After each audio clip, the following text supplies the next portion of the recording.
ప్రచారానికి మిగిలింది 24 గంటలే. దీంతో పార్టీలు అభ్యర్థుల ప్రచారం పీక్స్ కి చేరుకుంటోంది. తెలుగుదేశం పార్టీ అధినేత చంద్రబాబు ఇవాళ ఒక్కరోజే 5 నియోజకవర్గాల్లో ప్రజాగళం బహిరంగ సభలు నిర్వహించనున్నారు. పశ్చిమ గోదావరి జిల్లా ఉండి, ఏలూరు, గన్నవరం, మాచర్ల, ఒంగోలు నియోజకవర్గాల్లో చంద్రబాబు ప్రచారం చేయనున్నారు.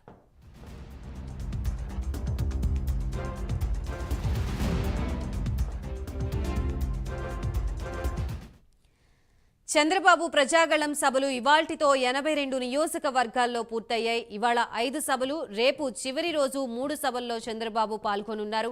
గత మార్చి 27న ప్రజాగళం పేరుతో చంద్రబాబు ఎన్నికల ప్రచార సభలు నిర్వహిస్తున్నారు. ప్రచారం ముగిసేసరికి మొత్తం 90 నియోజకవర్గాల్లో చంద్రబాబు ప్రజాగళం సభలు పూర్తి కానున్నాయి. ప్రస్తుతం ఇదే అంశానికి సంబంధించి మనకి పూర్తి వివరాలు అందజేయడానికి మా ప్రతినిధి రాంబాబు సిద్ధంగా ఉన్నారు. రాంబాబు. Thank you Gayatri.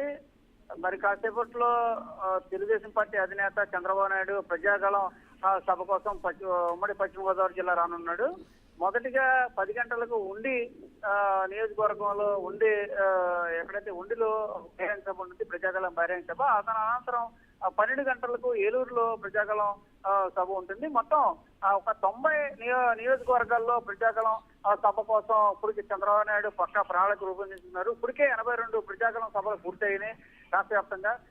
ఈ రోజు చూసుకుంటే ఉమ్మడి పశ్చిమ గోదావరి జిల్లా 2తో పాటుగా ప్రకాశం జిల్లాలో కూడా అలా మొత్తం 5 ప్లాన్ చేస్తున్నారు. రేపు 2తో మొత్తం 90 కూడా పూర్తయిన పరిస్థితి. ఆ 5లో కూడా చంద్రబాబు నాయుడు ఎంత గట్టిగా ఖచ్చితంగా కూటమి అధికారమే లక్ష్యంగా ఆయన ఒక పక్కా ప్రణాళికతో ఏదైతే ప్రజాగళం సభలో నిర్వహిస్తున్న పరిస్థితి అయితే మనం చూసుకోవచ్చు. మరొక 24 గంటలు మాత్రమే సమయం ఉన్న నేపథ్యంలో అత్యంత కీలకమైన సమయం కావడంతో 24 గంటల్లో ప్రచారం పూర్తి తన నేపథ్యంలో ఒక పక్క ప్రణాళికతో చంద్రబాబు అయితే సభలన్నీ కూడా పూర్తి చేస్తున్నారు. ప్రజల్లో కూడా విశేషమైన స్పందన వస్తుంది.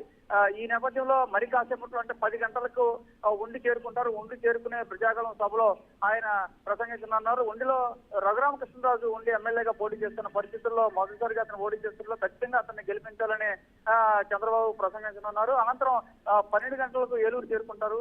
ఏలూరులోని 12 గుంపుల సెంటర్ వద్ద ఈ ప్రజాగళం బహిరంగ సభలో కూడా చంద్రబాబు ప్రసంగించనున్నారు. మరో 3 సభల్లో కూడా ఈ రోజు ప్రసంగించున్నారు. మొత్తంగా కేవలం 24 గంటలు మాత్రమే 2000 ఎన్నికలకు సంబంధించి ప్రచారానికి సంబంధించి సమయం ఉండడం నేపథ్యంలో ఒక పక్కా ప్రణాళికతో ఈ ప్రజాగళం సభలు నిర్వహిస్తున్న చంద్రబాబు ఈ రోజు ఉమ్మడి పశ్చిమ గోదావరి జిల్లాలో ఉండి, ఏలూరుతో పాటుగా మరో 3 సభల్లో ఆయన పాల్గొన్నారు. దీనికోసం ఇప్పటికే అటు ఉండిలోనూ ఏలూరులో కూడా కూటమి నాయకులు అటు తెలుగుదేశం పార్టీ, జనసేన, బీజేపీ నాయకులు కూడా అన్ని ఏర్పాట్లు కూడా చేసిన పరిస్థితి అయితే ఉంది. పెద్ద ఎత్తున మొత్తం మీద ఈ సభలకు విశేష స్పందన వచ్చిన నేపథ్యంలో కూటమి అధికారంలో రావడం దాదాపు ఖాయమైపోయిన పరిస్థితి నేపథ్యంలో ఈ సభలకు అత్యంత 24 గంటల లోపు జరుగుతున్న ఈ సభలకు కూడా అత్యంత ప్రాధాన్యత సంతరించుకుని కూడా చెప్పుకోవచ్చు గాయత్రి.